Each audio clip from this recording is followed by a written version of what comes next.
DeSanto Propane is 4 generations strong as a trustworthy family-owned business with unmatched customer service. Go online at DeSantoPropane.com for more info or call toll-free at 1-800-752-4574. Since 1937, the difference has been DeSanto Propane.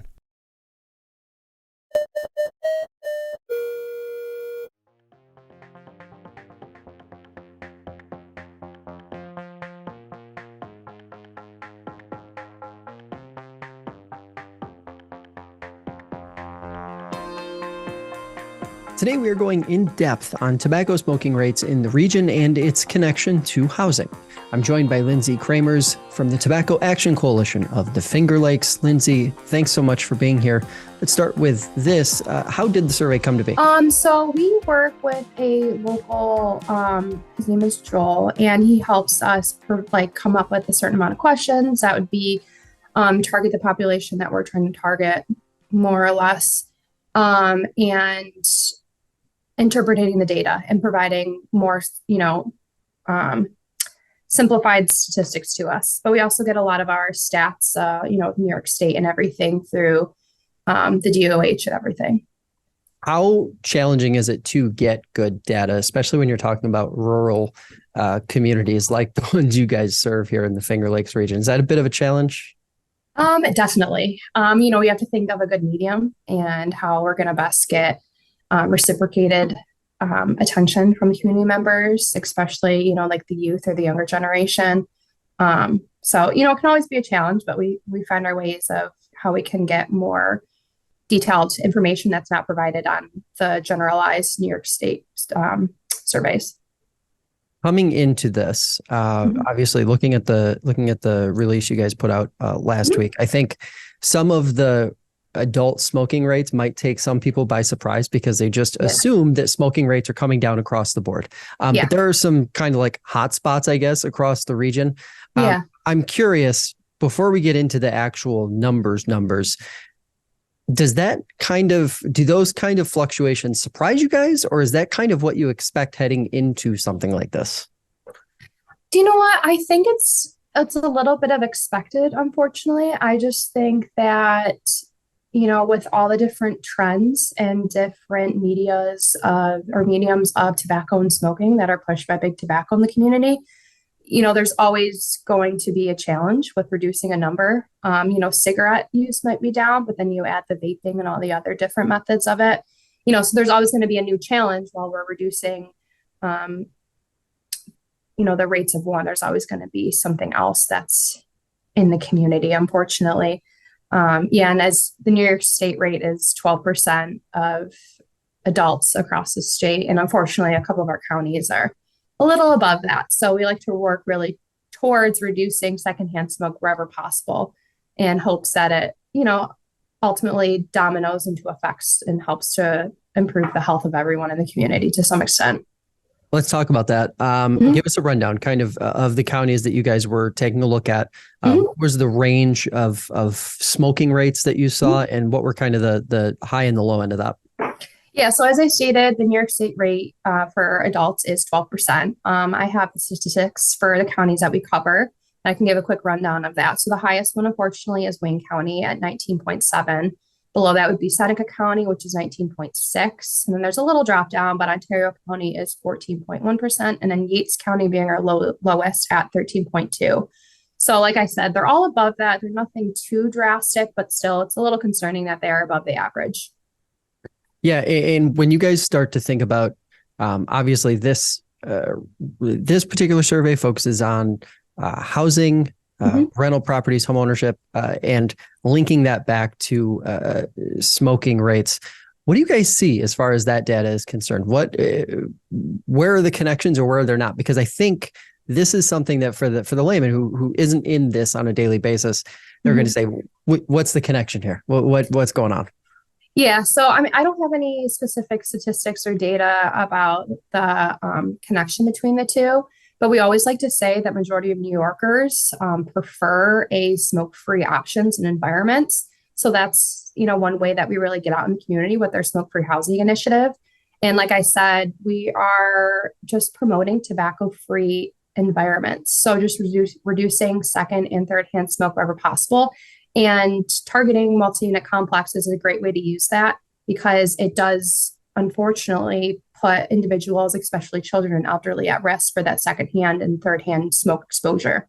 So like I said, we try to get policies in those multi-unit dwellings to try to reduce that. And then it also helps to reduce the turnover cost with landlords and tenants as well, just for the damage that smoking can cause to unit, and then also just helping with fire reduction as well.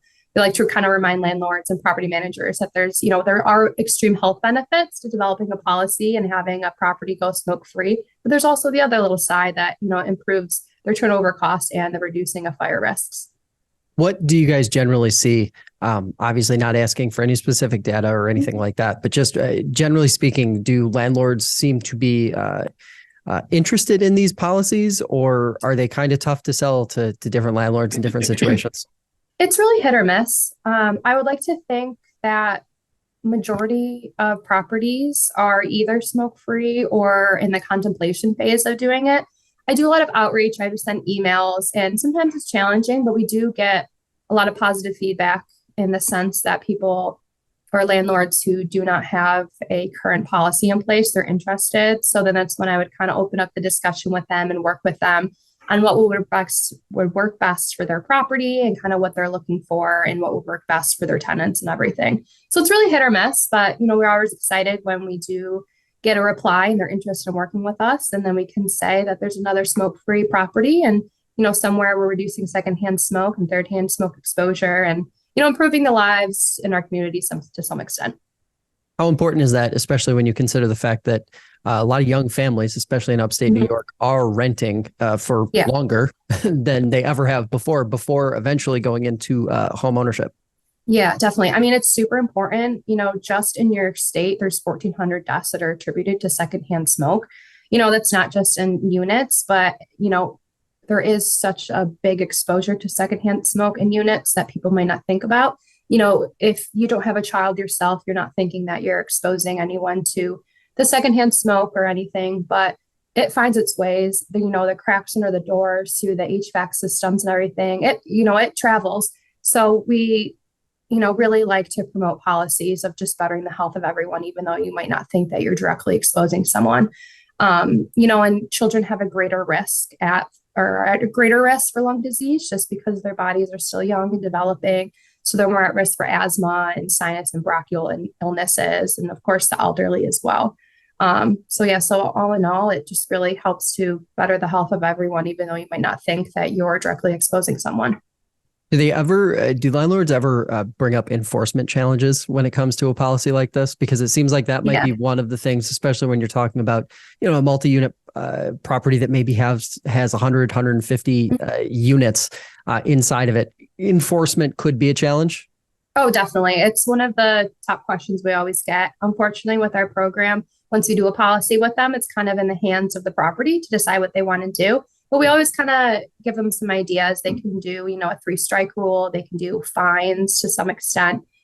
Fortunately, we are able to provide free signage, though, to any property that does sign a policy with us, which is a great visual reminder and cue to remind, tenants or visitors, family, friends who are coming to the unit that once they enter the facility or like the unit itself, that it is a smoke-free environment. And it's also up to the property itself, whether the individual policy they want. Policies can range from going all buildings inside are smoke-free, or if it's just the units, if common areas are included in that. So the signage is also a really good way to help enforce the policy wherever it is, and whatever it is on the property. Sure. You mentioned third-hand smoke, second and third-hand smoke. I think a lot of people know think they know what second-hand smoke is, but third-hand smoke, that is a little different phrase. Talk to us about that. Kind of walk us through what that means. Yeah, it's kind of a new phrase I like to think that is being, put out there. So third-hand smoke is basically the residue that is left on fabrics, countertops, on clothing, on hair, on animals. It's more of a long-term exposure in that sense. And people might not think of it. So when you go into someone's house that is a smoker, they might not be smoking directly in front of you, but you're still exposed to the residue and the smoke that is trapped in fabrics and in woods and on the walls and everything. And there's actually the 3 R's of third-hand smoke. So I'm going to list them really quick if that's okay, just because I think they're a good way of kind of explaining a little more about what third-hand smoke is. So the first one is remain. It remains on surfaces and in dust up to months. It re-emits back into the air as a gas phase, and eventually, it remains long-term threat if it's not cleaned properly. So it's re-emitted if it's not cleaned properly. And then it actually reacts with other chemicals in the environment to make new harmful or toxic chemicals as well. So it's just that, the lingering smoke and chemicals that are left behind from the smoke. And obviously we're at the end of the year here. But when you think about this fight moving forward and how you guys work towards creating a more spaces that are smoke-free, tobacco-free, what does a successful year look like for you in 2024? I would say a successful year is to be signing more policies. I know that coming out of COVID, and I know that we're a couple years after, there's a lot of other concerns that either businesses or properties are having to deal with. And I think that that's kind of calming down. And now we're able to kind of tackle the smoking related issue. And like I said at the beginning, there's always new issues that are rising with smoking and tobacco use. Big Tobacco is always pushing new products or new slogos or so it's challenging. So I think if we were able to get a couple more units to go smoke free, get a couple different parks or businesses to go smoke free. And then I think, a good measure of success also with us is just getting out into the community, talking with everyone, having conversations, educating where we can, answering any questions, partnering with anyone who's interested, and really just, I think, trying to make a difference where we can would be the ultimate goal. For folks in the community who want to engage with you guys and possibly get involved in this, what's the best way for them to reach out and get connected? Yeah, I would definitely say email. I can link my email. So my email is my maiden name, but it is lindsay.robbins, ROBBINS @lung.org. Or we also have our website, which is smokefreenewyork.com. And that's our general website for the contract of New York State that we work through. And then, so that has it has our contact information as well on there, as well as some other New York State specific resources and data points and so on. But I would say email is the best method of contact for us. All right, great. Lindsay, thanks for all you do in the community, and have a happy new year. Thank you. You as well.